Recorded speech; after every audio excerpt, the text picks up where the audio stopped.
प्रिय दर्शकों, दिव्य ज्ञान चर्चा में आप सभी का स्वागत है।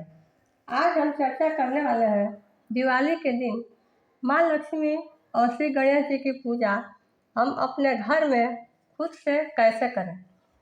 तो आइए इसे समझते हैं।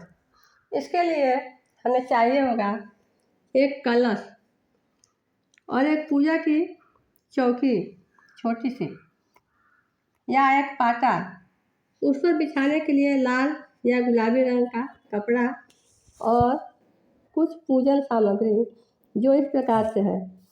पल्लव यानी कि आम का पत्ता, दूर्वा, पान का पत्ता, बिल्वपत्र, पंचामृत, वस्त्र, कलावा, जनेऊ, लौंग, इलायची, सुपारी, हल्दी, रोड़ी, सिंदूर, अबीर, अक्षत, अष्टगंध, चंदन, धूप, दीप, नैवेद्य यानी कि मिष्ठान, बतासा और खीर, चीनी से बनी हुई मिठाई और कुछ फल, गुड़ और धनिया तथा कपूर। इसके बाद हम पूजा प्रारंभ करेंगे। सबसे पहले हम चौकी पर लाल कपड़ा बिछाएंगे। आसन पर बैठकर उस चौकी के ऊपर कलश की स्थापना करेंगे। कलश के अंदर डालने के लिए हमें चाहिए सुपारी, सिक्का, हल्दी, सर्व औषधि, दूर्वा, पुष्प, चंदन इत्यादि। उसके ऊपर एक कटोरी जिसमें चावल भरा होगा और उसके ऊपर एक नारियल। कलश में आम का पल्लव डालने के बाद हम कटोरी और नारियल को उस पर रखेंगे। वहाँ हम 2 दीपक जलाएंगे, एक कलश के दाईं ओर और दूसरी कलश के बाईं ओर। दाईं ओर का दीपक घी का होगा और बाईं ओर के दीपक तिल के तेल का होगा। यानी कि जब हम पूर्वाभिमुख होकर बैठेंगे तो हम अपने दाहिने हाथ की ओर तेल का और बाएं हाथ की ओर घी का दीपक प्रज्वलित करेंगे। कलश पर हम स्वास्तिक बनाकर उसमें कलावा लपेट देंगे।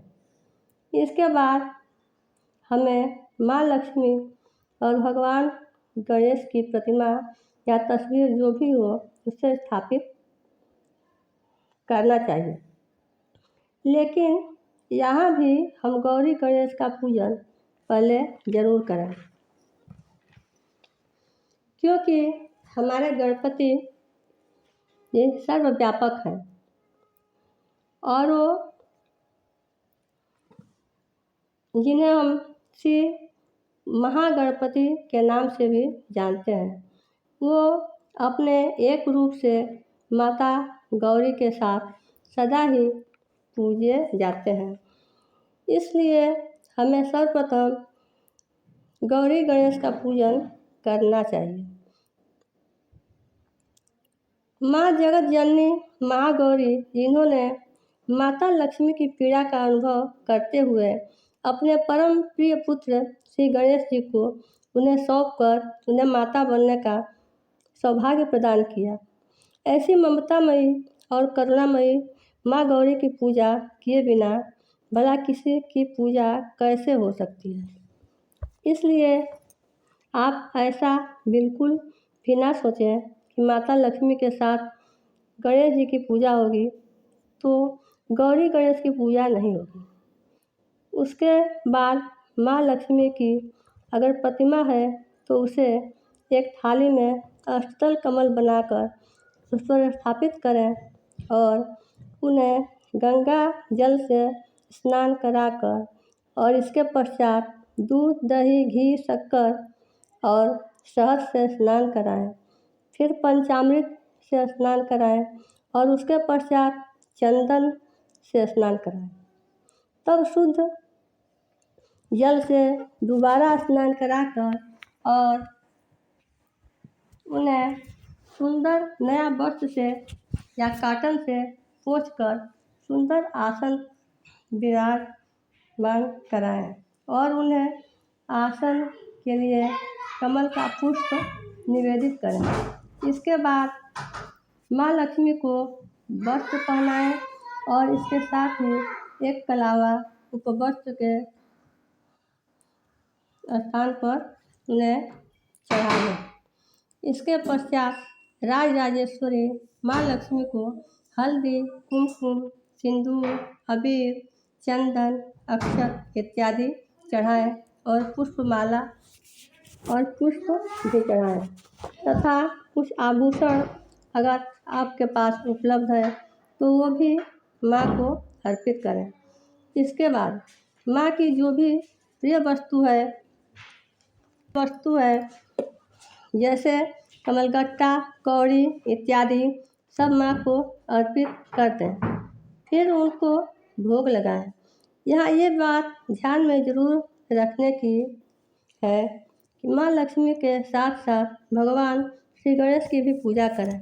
अकेली लक्ष्मी माँ की पूजा ना करें, क्योंकि गणेश और लक्ष्मी की प्रतिमा जो धन त्रयोदशी के दिन साथ में ही लाई जाती है और इसकी पूजा भी साथ में ही होती है।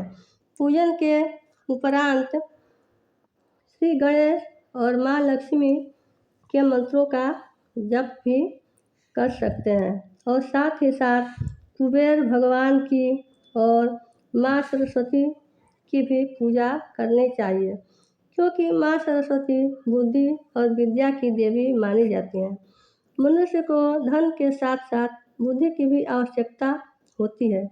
इसके पश्चात आरती करनी चाहिए और तिजोरी और वाहन इत्यादि की पूजा भी करनी चाहिए। इस तरह हम आनंदमय वातावरण में शुभ दिवाली का पावन पर्व मनाना चाहिए, जिससे हमारे घर में सुख समृद्धि और शांति बनी रहे और लक्ष्मी की कृपा हमेशा प्राप्त होती रहे। अब हम जानेंगे कि दिवाली के दिन की पूजा का शुभ मुहूर्त कब है। दिन में 12:45 से 2:16 तक कुंभ लग्न में दुकान और व्यवसाय प्रतिष्ठान की पूजा का मुहूर्त बन रहा है, जिसमें दुकान और प्रतिष्ठान की पूजा व्यवसायी वर्ग के लोग कर सकते हैं। और दूसरी पूजा का मुहूर्त प्रदोष काल में जो सर्वोत्तम है 5:23 से 7:19 तक है। और तीसरा निशीथ काल में रात 11:51 से 2:04 तक सिंह लगन में बन रहा है। परंतु हम गृहस्थी लोग अपने घर में प्रदोष काल की पूजा को ही सर्वाधिक महत्व देते हैं और यही सही भी है, क्योंकि हम कोई सन्यासी या योगी नहीं है जो हम हठ योग करके माता को बुला सकते हैं। हम तो एक साधारण गृहस्थी हैं और हम प्रेम पूर्वक माता का आवाहन करके उनकी आराधना करते हैं और अपनी गलतियों की क्षमा याचना करते हुए उनकी कृपा पाने की प्रार्थना करते हैं। आज के लिए बस इतना ही। वीडियो अच्छा लगे तो लाइक अवश्य करें। फिर मिलेंगे अगले वीडियो में, तब तक के लिए नमस्कार।